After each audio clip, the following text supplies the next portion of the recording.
about monitor calibration and characterization তার জন্য control panel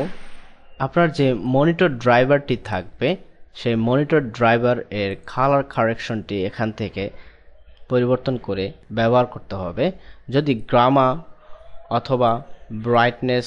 কমানো বাড়ানো থাকে কন্ট্রাস্ট সেই ক্ষেত্রে ডিফল্ট সেটিং যেটা আছে সেটাই আমাদের ব্যবহার করা উচিত কালারের ক্ষেত্রে বিভিন্ন ধরনের অর্থাৎ আরজিবি এর যে কোনো একটি সিলেক্ট করে আমরা এর ব্রাইটনেস কন্ট্রাস্ট গামা ইত্যাদি বাড়াতে কমাতে সমর্থিত হব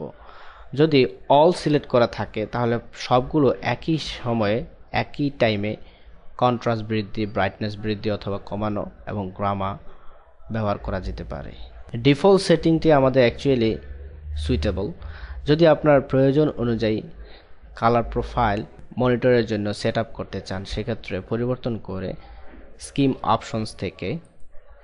সেভ করে নেবেন আপনার স্কিমটি